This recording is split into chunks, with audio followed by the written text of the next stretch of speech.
Good evening, Eric. Good. Wait, I wanted to see what you were gonna do. you threw me off because I was like, I'm expecting to say good evening, I but then know, I was I know. Good morning, Eric. Good evening, Wood. How are Also, you? I'm great. I want to give, we don't usually do this, and we should, a good evening to the producer. Oh, well, hi there. Hi there. Well, I tell you what, Producer, you feeling okay? Got a bit of a frog in your throat there? A little bit of a southern throat frog? how the are you? I'm doing pretty gosh darn good. I tell you what. Top of the morning. This to is you. why we don't address the producer at the start of the woke show. up- I woke up on the western side of the bed today, and it was pretty good, So, Yeah. how you doing? If you're down there, maybe here in Texas, you probably would have had a lot of these. A Dr. Pepper burp. Sorry. We should check the voicemail. Yeah, all right. Voicemail. Here we go. Oh my God! No! I knew it was coming. Not that I'm ever sick of hearing it. Sorry, my bad. Wrong one. Here you go. Hi, Wood and Erek. It's Monica. I was going to call in and wish you guys a happy Father's Day and finally say hello to the both of you. Hi. So, hi, hello. Oh, and hi. hope Hey, that's hey. great for you on Father's Day. You guys take care. Oh, that's so nice. I actually said hi, and for a second I thought we were being pranked, and she was on the phone. It was just the way it lined up. That's so nice. Thank you, Monica, for calling in. Big fan of the show. Love to hear from you, and friend of the show at this point, and your show. Monica's everywhere. I know. It's great. The producer and Eric and I have been messing around a lot before the show with sound bites. Eric now has his own Go XLR. Wow! Right now he only has Earthbound sound effects, but I got this absolute banger from him before the show. A Dr. Pepper burp. I just keep using over and over. God. And that was me too. God. We got some really good ones, but we can't share them on the show. There's another one that I can't share. We'll save that for the After Dark version of the Wood and Eric But show. you know what we can share? What? How was your week? Oh God. Okay. So there was something I was gonna bring to the show last week, but I didn't want to bring the vibe down. I've been wanting to hear it. But I've decided to bring it to the show this week because it's developed even further, and I'm actually gonna save it until we get into the show because it's gonna take me a while to get through it, and I don't want to bring the show down right away. So how about you tell me about your week? Okay. So I want to know, and I know what you're probably gonna talk about, but I want to know what happened with this car thing. Okay, yeah. So I've got a fair few blurbs, and I'll try and keep them brief because I have so many. So the car we sorted out. So Okay. for those who don't know, I'll just quickly catch you up. Our car got broken into last weekend. Spare key was stolen. Expensive CDs were stolen. That's that. So the police came, fingerprinted the car the day after, and then we had the show. And then I followed it up with Ford on the day. So I took it down to the Ford dealership. And essentially, I took it to them, and I had already called and explained. And I spoke with a really, really, really nice guy, really helpful guy. And essentially, he quoted me $1,500 to to do the whole swap over. So get the keys reprogrammed, get the driver side key hold changed, so the key wouldn't physically change. So then I called the insurance, and blah blah blah. They had a couple things at play to see if they were actually going to pay for the cost less my excess. So I was always going to be out of pocket anyway. So the guy calls back after we were given a hire car and everything, which is really good. They were extremely helpful. Calls back, the cost came in cheaper than our excess. I only paid about $600 for all of that. So it was still a very expensive exercise. However, I can't get the CDs back or claim for them because they aren't part of my perks. Because if the car was physically broken into and there were signs of damage, then I get my perks. Oh God. So because it was a neat burglar, you can't claim anything that was stolen. Yes, pretty much. So that's that in a nutshell. So if you plan on breaking into a car this weekend, common courtesy and smash a couple windows while you're at it. At least let the people claim it on insurance. What the heck? The day after we did the show, my internet went down for some reason. Yeah, so that's why like the post show was late going up on Spotify and whatever, because I actually physically could not download it for some reason. So that was resolved. So last week was just a total cluster. But then I built a PC. I built a bomb, like a really top tier PC. I know. I saw the photo and I'm jealous. My case isn't see through. I can't see the inner workings of mine.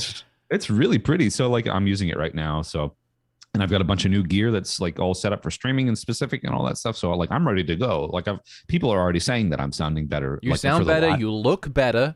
Live show. So I'm happy. So I had a good kind of cherry on top to my down week. But let's get on with what happened to you.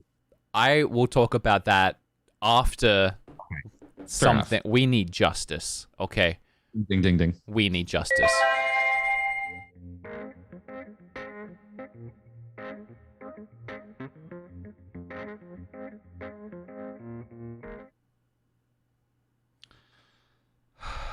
Look, I hate to do this, okay? I hate to do it, but I love to do it, but I hate to do it.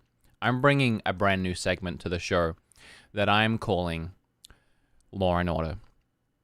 There have been many things that have happened throughout the course of our 15 episodes. By the way, congratulations on making it to 15 episodes. Congrats we never talked about that, but last time we did the show, we only made it to episode 13, so we're already two better. Yeah, absolutely. But anyway, throughout the 15 episodes that we have done, there have been a lot of opened cases, I would say, and we haven't gone back and addressed any of these open cases. One that comes to mind would be Jezemy, who called in saying that they could convince anyone that they've seen a show when they haven't, and now we can't get her into the show for reasons that I'm not going to go into today, but that is a good case that we could bring in. Cold case. To the Wood and Erek Law and Order. But there's something even more damning that I want to bring to this episode. Something that is literally 15 episodes long. Every episode has suffered at the hands of this criminal, quite frankly, but the crime that this person keeps committing. I don't even know where we're going with this. Producer, can you please play what I have for you? All right. On the Wood and Erek show, the people are represented by two separate but equally important podcasters. Wood, who investigates crime, and Erek, who prosecutes the defenders. These are their stories. Now, producer, can you please call the number that I have sent you? Because we are cold calling and accosting. Is that a word? Yeah, that's a word. The criminal at large. All right. I'm expecting my phone to ring. I feel guilty. What if I don't? While we wait for this absolute scum of the earth. What the heck? Answer that phone. Hello. Hello. You are being prosecuted at the highest authority of the Wood and Erek show. I love how. Hello, this is the producer from the Wood and Erek show. Are you Erek? What do I do? I haven't thought this far ahead. You are the criminal. Is it because I didn't get the cinnamon scroll? Oh, there's a laundry list, and I wouldn't start dragging yourself through the mud and adding charges. What have I done? Okay, hey, I just got hung up on by that. Whoever that was. Oh my God, another crime. We have over 5 people, I'm sure, at home right now that know exactly where I'm going with this, who have been checking the mail every day for weeks. You are out of excuses, young man, because I sent you the valued viewer certificate weeks ago. You did. Where is the people? And I'm doing this not for me, but for the people. Where is the valued viewer certificates that everyone has so rightfully earned and deserves? Well, okay, I'll look right into the camera and say, honestly, then things would. It's just like a criminal, just like a criminal to cover up his acts. Sorry, my internet cut out there, but yeah, but that's essentially the gist of this.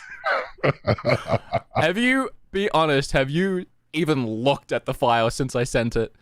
Yeah, I have them on my computer. To be fair, like it slips my mind every time that I'm not in the realm of the show. So what I'll do today, just like a criminal in court who's committed several murders. Well, I just slipped my mind not to kill those people. My mind. I didn't mean to kill them. I didn't mean. Just This forgot not happened. to kill them. I just forgot I wasn't supposed to, you know? Okay. Well, what I'll do is I'll get them prepped and get them printed this week. Mm-hmm. I'll sign them. How many do you want me to print out? Like 20 or 50? Let's just do 20. Let's start slow. Okay, we'll start slow. Okay, I will get them organized to be printed today. Okay. I will get I will get it set up so that way when they're exported, they will be numbered sequentially from 1 through 20. Now, I like this. I like that you're doing your best to better yourself and find a solution here. However, this segment that we're introducing, we find the crime, and then you prosecute the defender. So what do you think your punishment should be as prosecutor? Because moving forward, you will be prosecuting people. So this is a good test of your own judgment. Okay. What should your punishment be? Well, my punishment is I'll be paying for them as well as the shipping to you. Was that not already the deal? I don't know. No, I know it already was. I guess the punishment is after the show, I'll have to look in the mirror and say, "Bad boy." Yes, exactly. Bad daddy. Bad daddy. Bad daddy. There's some people who are watching the show who've been waiting for a moment like that.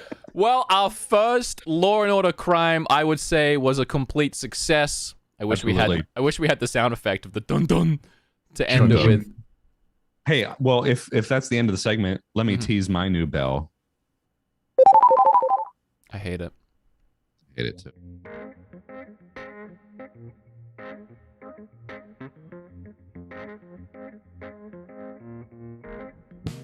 I actually got kind of nervous putting you on the spot like that. I was like, I'm sorry.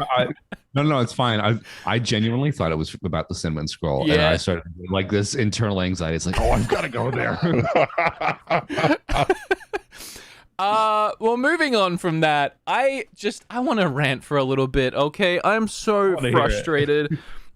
As I told you last week, I was going to talk about this, but I decided, no, there's no point because it doesn't go anywhere. It doesn't help us. It doesn't end with any funny joke or anything that I can twist it around with. And usually I'm the guy that shuts down these ideas. Like, don't bring a story to the show if we can't turn it into something. But I'm so gosh dang mad. I signed up at LA Fitness foolishly, like 4 years ago, I think, when I was living up wherever I was living before I bought this house, right? Yeah. I haven't gone to that LA Fitness in a year. But of course, they're still charging me $30 a month. And there is no way to cancel. There's no way to cancel my LA Fitness. Their practice when it comes to their memberships is so scummy and disgusting. And I'm sure that so many people have suffered through this before with gym memberships they just can't get out of. But it's the big chains like LA Fitness that are the absolute worst. So I called them like a month or two ago. And I was like, hey, I need to cancel my membership. And her exact words to me on the phone were, you can either come in and cancel in person, or you have to download a form off the internet, sign it, and then send it back via email, and then there's like a week or two processing, right? So I was like, well, the gym's 45 minutes away, so I don't want to go in, so I'll just download the form. So I go on to try and download this form, but you need to log in to the LA Fitness website, which I've never had an LA Fitness account, like ever. So I had to create one. And to create one, you need to use the key number on your badge. I don't have that anymore because I don't go to the gym anymore. That's why I'm trying to cancel. So I went through every room in my house trying to find where I moved everything to when I got to the new house. I found the key number. I put it in. I can only access my account. Kim signed up too. Kim has no idea where hers is. But I access my account. I can temporarily suspend my account, but I can't close my account. How does that make any sense? Like if I'm going on holiday, I can temporarily, but I can't close my account. But I can print out this form, right, that I got from them. If I get the specific link from them, I can log in and download the form. So I download the form, I fill it all out and everything. But then I realize that this would only cancel mine and not Kim's. And we have no way of getting into Kim's because we don't have Kim's key card. So then I was like, okay, we'll go in like they said. So we drive 45 minutes to go in. And this was yesterday, Saturday, middle of the day. I walk in And the guy behind the counter, when I go, I need to cancel my membership, immediately it was like, have you seen John Wick? And like the bar you walk into, and there's like certain codes or things you like can't say, and it's like it was almost like that moment where the entire saloon stopped and the piano stopped playing, and everyone looked at me, and like he looked like terrified. He's like, I don't know what to do. So he calls the girl that's working behind the counter, and she doesn't even get up. She's like, what's wrong? What is it? And he's like, this person needs to cancel. And you can literally see her go, ugh. She gets up and she's like, sorry, you can't come in and cancel. And I was like, what do you just drove 45 minutes to get there? I just drove 45 minutes because I was told on the phone you can't come in and cancel. And she was like, I can send you a form to download and print out and you can cancel that way. And I was like, but I'm here. And she was like, well, if you come in through the week between 12 and 3 p.m., our district manager should be here and he can help you figure something out. You can download the form here and sign it in person so you don't have to send it back in. And I'm like, what are you talking about? Like right now with this girl, if I wanted to add someone to my membership, if I wanted to add an extension, if I wanted to sign up, if I wanted to temporarily postpone, I could do all of that, but she can't cancel the membership. I'm trapped. I can't get out of this membership. There's nothing I can do. It is robbery, straight robbery. They are stealing your money from. We should get them on the Law and Order SVU thing. Do you want to call them during the week and prosecute them?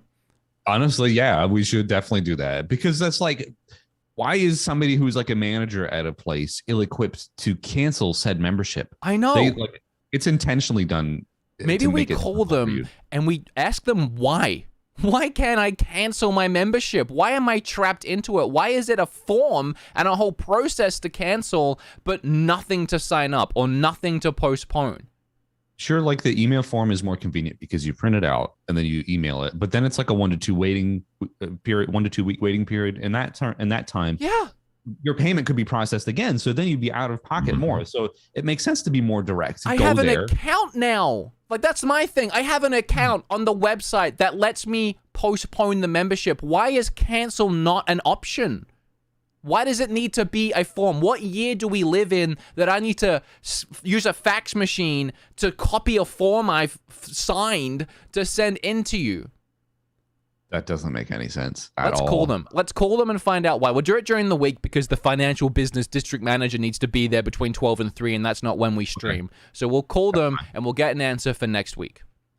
I'll wake up early. Okay. Early. Okay. Or I'll, yeah. Well, we need to get to the bottom of this. I'm literally so mad. Like, I was in the car after, and I was like, Kim was like, I know, it's okay, it's okay. I'm like, it's not okay. It's not okay. We drove all this way because I was told to come in. Were you able to get a new fob for Kim, at least, so you could, like, use her number to postpone the... Didn't think about that, I didn't think about that. Where were you? You should be producing our lives, not just the show. This is where the sad woo comes in.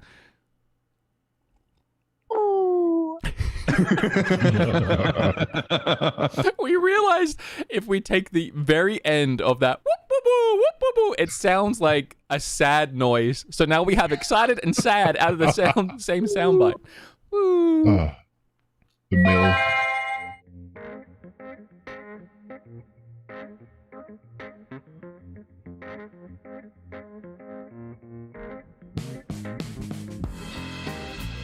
All right, so one of our most successful segments so far in our whole tenure of the show, I have not stopped laughing about it since we did the show last week.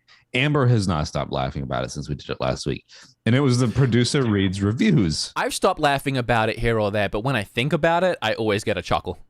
It's just like, because we didn't expect it to go a certain way, and then it's just like the first line of the first thing you read last week, producer, was, "I didn't know the show was uploaded on YT." For me too, it's like I had a picture of how that was gonna go in my head, but we hadn't organized any music or anything, and then last second I was like, let me find something, and I just found that music, and it was so perfect too. I was dying. We're gonna redo. We're gonna do the producer reads reviews segment again. I want to hear more. I believe the producer has a select few today. Mm-hmm. Yep. Not a whole lot. Not a whole lot brought to the table today. Little slim pickings, but hey, I got a couple things that I did For America's favorite Again, podcast, some, really? Really? That's interesting. Well, if that's the case, those of you listening, make sure you leave a comment on YouTube. We do read them all, or at least I do anyway. Otherwise, if you want to rate the podcast, supposed to mean? It's a shot at me. know. It's No, another no. Law and Order opening up. no, not at all. Just in the event that you don't. Otherwise, we do have the iTunes reviews available. We do read those. But yeah, I don't know. It's not to necessarily like make it so that your comment is interesting now, knowing that it may or may not get read by some sultry phantom. But yeah, I don't know. All right. Shall we hit it? Yes. If you don't know, who does?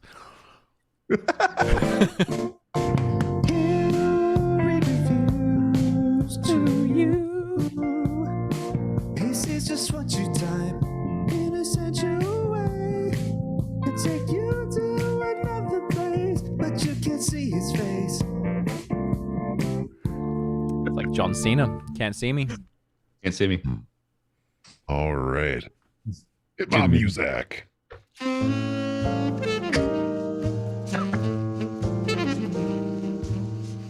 I'd just like to say, I doubt that I would be able to win, but will participate. I know that personally, I usually average between 30 and 60 seconds. However, I have an assortment of types of cubes I can solve. Oh. I was really wondering where that was going.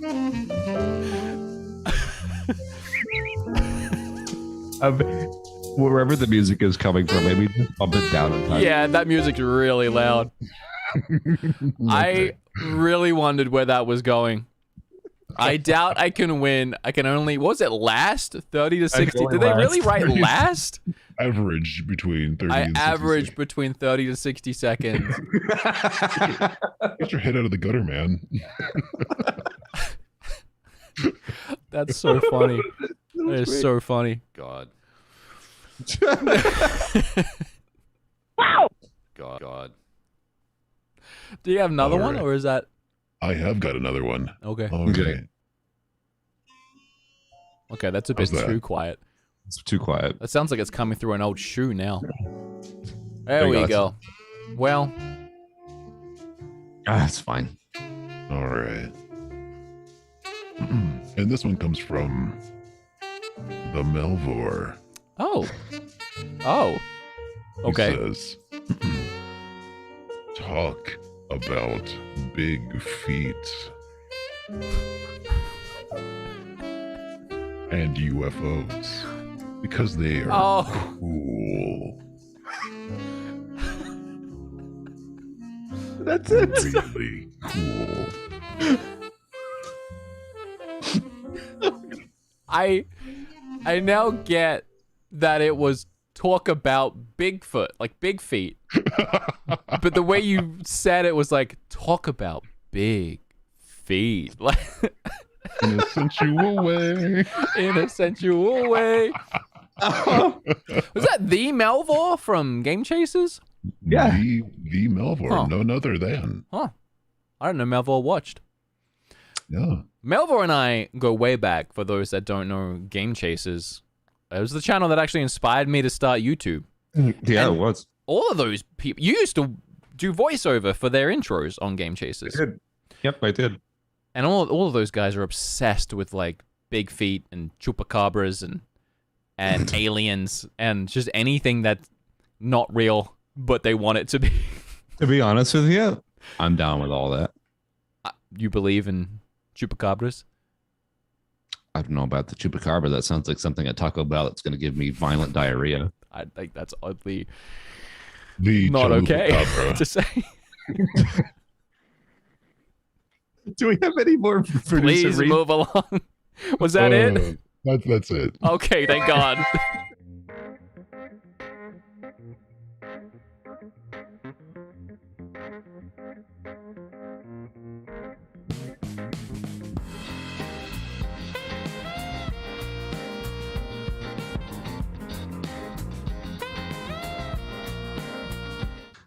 A Dr. Pepper burp.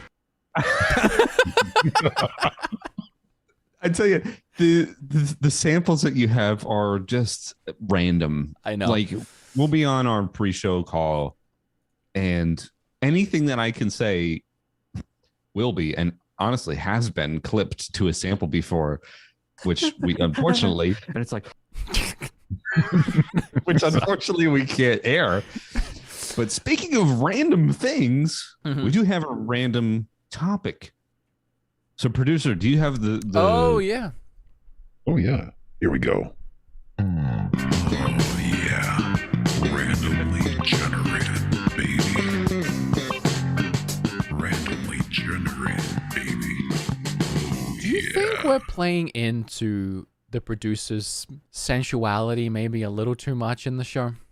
No, not at all. Okay, good. I was actually hoping we could turn it up to, do it more. Yeah, crank it up to 11. Okay, yeah, we'll do that. Honestly, this is one of the reasons why we haven't revealed the producer yet. Is just because I don't think I can let go of this whole persona that we've created. Yeah, I'm not ready for it. So We've created randomly a monster. generated... What? We've created a monster. No, we've unleashed the monster. We've unleashed the beast. Randomly generated is a segment where the producer in all his sultriness generates us, that's a word, right? Generates us a random topic to talk about. I think we've done this 2 or 3 times, and I think it's worked 1 or 2 times. So it's worked twice. if you're listening to my words right now, this worked and we didn't cut it. So that's good to know. If we cut this, it's a really short show today. Oh, 20 minutes. Producer, generate a good one. Yeah, I've actually got one here that I think you might have some words on. So, gentlemen, what is a piece of technology that is really frustrating to use? LA Fitness's account website. straight for the jugular. A piece of technology that's really frustrating to use. This is funny. I think we've done this 3 times, and one was a piece of technology or something we can't live without. Yes. This is eerily similar. Mine was my coffee machine, and yours was your Nintendo Switch. Yeah, it was.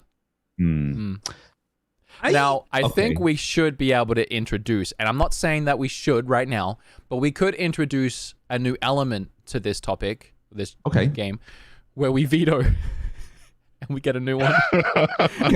I'm just saying, I mean, one of your little fancy sound effects could work just fine on your no-goo. But that's...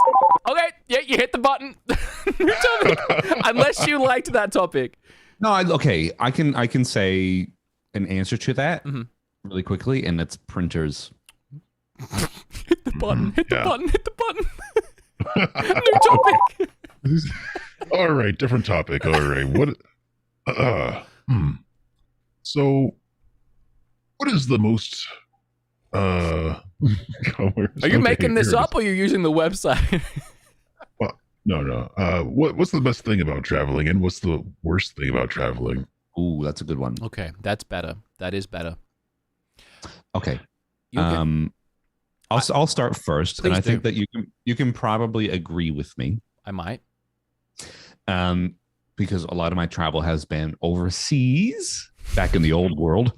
The lack of sleep, because I cannot sleep upright in a plane at all. And then I feel like when you're traveling, for example, so when I would fly from Syracuse to Melbourne, it was like all up like 32 hours of travel time, like from when I left the airport to actually when I arrived to my destination. That is a long time to go without a shower. You know what I mean? I feel like I'm just gross AF by the end of the trip.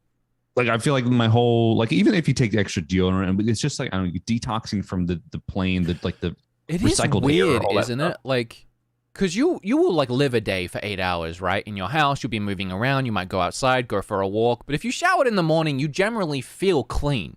But just the act of sitting on a plane, even for a few hours, you feel disgusting. Why is that? I don't know. I think it's maybe just sitting in one spot. Like, for example, I've read online, like, the flight attendants only have so much time to clean so much of the plane. So when you get into seat F or like row 36F or whatever, I guarantee somebody has literally farted for 8 hours in that same chair. Why guarantee that? Don't guarantee that. Well, I don't know. That's gross. I mean, you're not wrong, but I don't want to think about it. I know I'm not wrong. That's the thing. It might just be, I don't know, the fact that, for example, like when I've flown from here, it's usually 3 total flights. So I have like a 45-minute flight to Washington, D.C. or Chicago or something like that. And then a 5-hour flight to L.A. and then a 15-hour flight from L.A. to Melbourne. So it's like every time I get on the plane, I feel like my body is just like, oh. So I think the act of traveling in itself, honestly, as I've gotten older, is the worst thing. Yeah, I feel like making jokes and fun about planes and flying has been done by every comedian ever. So I don't want to go on about it, but planes are awful. They are like awful. Every time I get on a plane, there is always the same old lady. And old ladies are fine, but there's always the same entitled old lady that sits right in front of me, and as soon as we hit lift off and you're allowed to like do things, that chair like flings back. Right. And they're like, and I'm trying to watch my TV screen, and I'm a big dude, right? So I'm like 6'2". I'm sat there already as it is. The TV screen's gonna be here, like inches from my face. When they start leaning back, it's like here now. So my only option of watching is to like slink like into my seat and try and stare like at this little screen that sometimes you can move a little bit. I always get that person, and then there's always a kid behind me who's like kicking his little poo kickers into the back seat the entire flight. And I'm too nice to say anything. And I'm too nice to ever pull my chair back. I've never been able to do it because I know what it's like. If there's the best is when you get in the flights where there's like no one. There's no one. You get like you get like 3 seats in a row. It's either you on your own, like me and Kim, and there's no one else in your row, so you get that like middle seat. Or like when you have no one behind you, and you can like pull the chair back without feeling bad about it. The last flight I was on, I had that same old lady, and her recline feature was broken. Like her chair, she would pull it back and then let go, and then it would just come right back. The entire 3-hour flight, she was hitting that button, trying to recline, having it go up, hitting that button, try and recline. She'd give up for like half hour. She'd call an attendant over. They'd be like, "I'm really sorry, it's broken." But she would not give up. So I'm trying to watch my show, Marvel's Ant-Man or something, and the entire time it's like, and then I'll get like 10 minutes and I'll like forget about it, and then all of a sudden it's like, I understand what you're saying, and I too, I know what it's like to have the seat lean back in front of you, and even if you want to eat or something like that, it messes up your tray table in front of you. As well. So, God forbid you have a little nice glass of orange juice, and then somebody goes, because there goes your orange juice all over your lap. Last time I thought I was so crafty. I loaded up my laptop full of shows to watch because I didn't want to deal with the screen moving blah blah blah blah the whole time. I didn't want to deal with the selection and trying to like smash my fingers into the touch screen that never works. I was like, I'll load up my own laptop, right? So I bring my laptop in, I'm all chuffed, I'm all happy. I sit it down on my little tray table and I go to open it, and it doesn't open enough because of the chair in front of it. It like hits, and it's one of them screens where like if you're kind of at an angle, it like kind of goes dark. You can't see anything. And because like the tray table is like down at my belly button, and I can't open the screen far enough, it was literally like either I do the same thing where I'm down here again, or I gave up and closed it and watched Marvel's Ant-Man again. It's always that, and then like you said, the touch screen doesn't work. It's like really unresponsive. So when you hit the screen, like normally you just tap on it, but then it's like, I know. You know what I mean? Like you're slamming your finger into it. Also, I don't want to sound, this is like such first world problems, but my car has a touch screen. So like when I'm driving, and like today, Kim and I were driving around and we wanted to get a snow cone. So I'm like on the freeway, right? And I'll go, okay, you person who I'm not gonna say, it begins with a G, the search engine. Yes. Snow cones. And it'll come up with like a list of snow cones, and then I have to touch which one I want. And it's supposed to be really nice, easy to use because I'm driving, but I'll hit it and nothing will happen. And then I'll hit it and nothing will happen.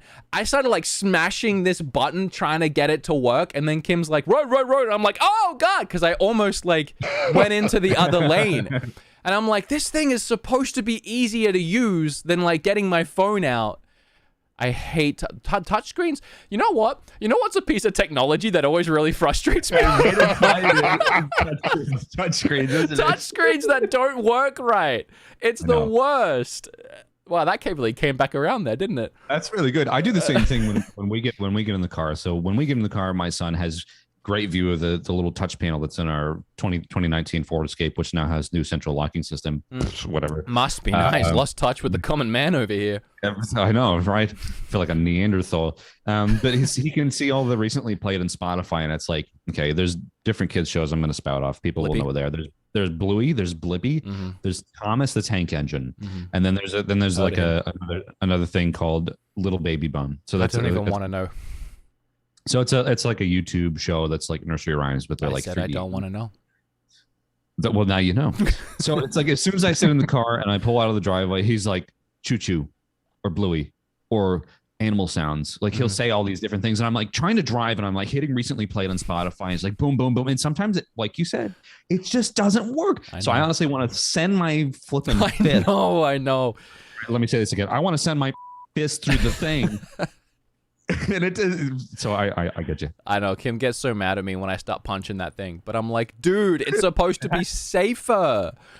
And she's like, just do it. Just wait till you're not driving. I'm like, but the point is supposed to be when I'm driving. Hands free. It's supposed to be nice and easy to use when I'm driving. Can she not touch the touch screen like as her she co-pilot? can, but yeah, I like having She the won't. helm. No, I just like having the helm. Sometimes she'll take over and she'll be like, let me do it. But I'm like, are you, let me ask you this, Wood, because I have an answer. Go on. Do you let Kim drive your car? Yeah. Okay. So if I feel like you have a story. So if we're going somewhere together, I'm driving. It's my car and I like driving it. Like I just usually do the driving. Even if like for some reason we're taking her car. Well, sometimes she'll drive, but I'll often drive. I just like driving. Also, I think Kim's a great driver actually, but I just feel like I am a really good driver. So I just like driving. I'm also a terrible backseat driver. So that just removes any option of that happening. But if like Kim's done it before where she's like, I need to go somewhere and my car's not working or I have no gas, I'll take your car. I'm like, yeah, sure, take the car. That's fine. When I got my little CVS injection and passed out and couldn't drive, she drove the car home. So yeah. Why can't Abba drive your car, Eric? No, she can. But this is the thing. I don't like anybody else driving me. I don't care who it is. Amber's a really good driver. She's great. But the moment I sit in a passenger seat in anybody's car, no matter who it is, no matter what car it is, I get insanely car sick. Like really? This piggybacks onto the producer's topic here. When I was a kid, I used to throw up every time I would get in the car. So anytime we would go for our Christmas vacation, or not vacation, but we would go to my grandparents' house for Christmas. It was like a 4-hour drive from Pennsylvania to upstate New York. I'd get in the car, I'd spew everywhere, like power spew.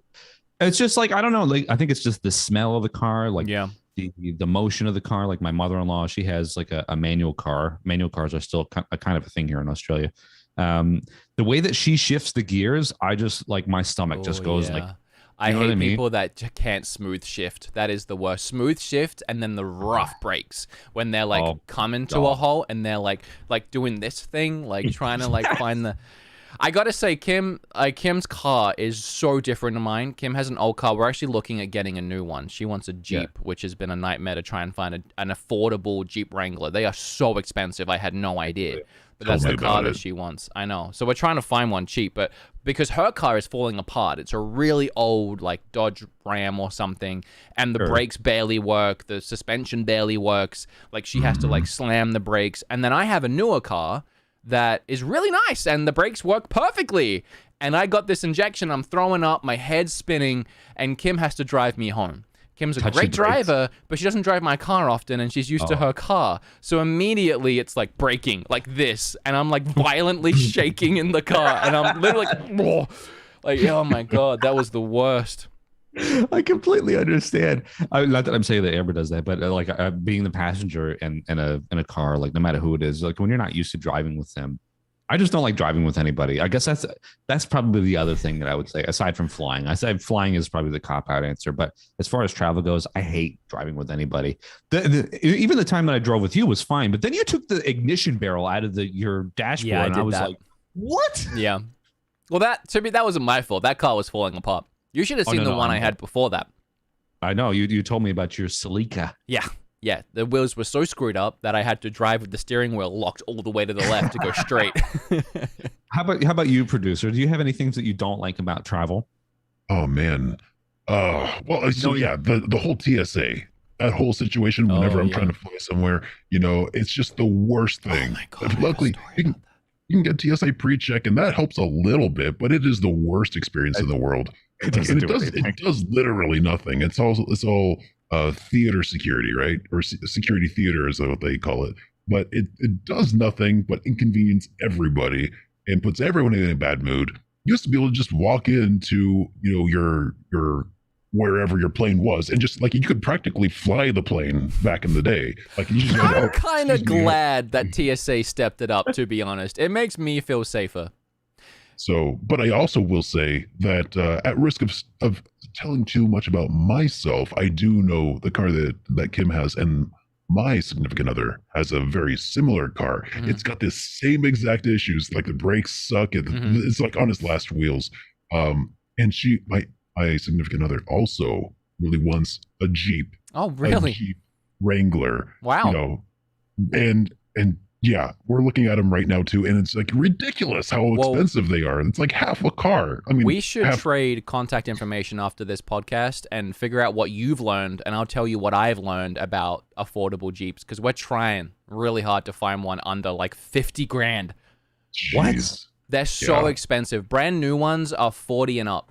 And we're trying to get them under 40. But the thing is, they retain so much value that even ones with like 120,000 miles on them are still selling for like 35, almost 40,000. And we're like, well, then why don't we just buy a new one? But then we're back up to 50,000. Unbelievable. Yeah. And I'll say this just because this is my experience. Not that I've ever looked into these cars, but there is a certain brand of vehicle here, which I would think is the quintessential Australian vehicle. Holden, you? And would you? No, not the Holdens, but like the Toyota Land Cruisers. Okay. Those in themselves, even if they have 400,000 Ks on them, they still sell for like it's six figures. Yeah. So those cars that don't break down retain their value. I have actually two quick stories to add on to the producer story. One, as far as like TSA being really lax, so that is still what a lot of airports in Australia are like. That's a good pun. LAX, TSA. I love it. That's still what a lot of airports in Australia are like. The Adelaide airport, where I'm from, my dinky little city of Adelaide, is so relaxed. It's literally one security gate. That's it, no matter where you're going, because there's barely any planes coming or going. It takes about 10 seconds to go through. Anyone you want can go through with you. It doesn't have to be you need a ticket thing. So when I left Australia, like Chris came with me through security, and he just sat with me at my gate until it was time for me to fly. Then he said goodbye and he left. So entire families will go through the gate with their family to say bye. Like that's how relaxed it is, which is nice because it's Australia and it's Adelaide, it's a small town. But also when that happens now, like when I go back after dealing with, here, I'm like, maybe don't let everyone through, just maybe keep it to the people that are going on the plane. The other story I had was last time we flew, there was this big line, right? And we were like, oh God, we're lining up in the line. And someone comes over to us and they're like, oh, we have this new program you can sign up for. They're these giant kiosks. They're in the airport. They're called like Speed Pass or something. Oh, so you sign up, and I'm looking at this line and she's like, that's the line for Speed Pass. There's no one in it. So she's like, takes 2 seconds to sign up, then you'll go through, right? So I'm like, okay. We go over, and she starts like putting in my information, and it's taking forever. And I'm watching the line move like faster than I thought it would. It's like blitzing. And she's putting in our information, our address, our email, our phone numbers, our next of kin, our last 10 addresses, and like what countries. It's insane the amount of stuff she put in. And then she goes, okay, so it's $150 a month. But you get 7 days free, and you can cancel after the 7 days. So if you just want to use it today, go through the quick line. That's fine. Just cancel. Log in your account, cancel. And I'm like, At this point, the information is in. And I'm like, okay, all right, fine. So she swipes the card, doesn't do anything. Swipes my card again, it declines again. Swipes the card a third time, nothing is happening. And then she goes, okay, we'll just start putting in Kim's information, and then we'll try her card at the end. So then they're putting in Kim's information, and I'm looking at this line that we were going to be in. We would have been through by now, and it's pretty much empty. So I go, you know what? I'm really sorry, but this line's almost empty. We're just going to go. And she's like, okay. Then we literally just went through the line. We were out in 10 seconds. We would have been out like 10 minutes earlier if we had just gone through the line. But here's the kicker, right? 1 month later, Got charged. I realized $150 came out of my account. Oh, man. And it was from them. And The so worst thing about those services, by the way, is they're not in every airport. They're like in one airport. I know it's not in every one. It's in certain airports. So then I log into the account. I cancel. I can't get my money back. So I call the bank and I tell them to reverse the charge. So I did. I got my money back. Then these people sent that payment through to debt collectors. So now I'm being harassed by debt collectors for $150 for something I couldn't and didn't even use. I can't believe that. That's nuts. I'm totally shocked. This episode needs so much justice. LA Fitness justice, TSA, whatever that thing was, justice, and Erek, please send out these valued viewer certificate justice. Looks like we have a lot of stuff to look into for the next one. We really do. Oh my gosh. Unbelievable. Anything else? You really got me on that one. Every time you hit a sample thing, I think you're gonna play the one. The thing with the sample thing is people listening to the audio version that can't see your mouth moving isn't gonna know whether or not I'm playing an audio cue. I know. All right. Well, I just got one last thing to ask you, Erek. God. What? Yeah. What's up? That's the one I was trying to play. I accidentally played God. Yeah. What's up? I think that's our show. Unless you have anything else you want to. No, that's essentially it. You've capped it all up. And, Randomly and generated worked out again. That was pretty good with all the plane stuff. We didn't really leave anything up in the air. So. Well. Oh, that I'm sorry, that joke crashed and burned, Erek. I don't know about that one. I don't know about that one either. I really don't know about that one.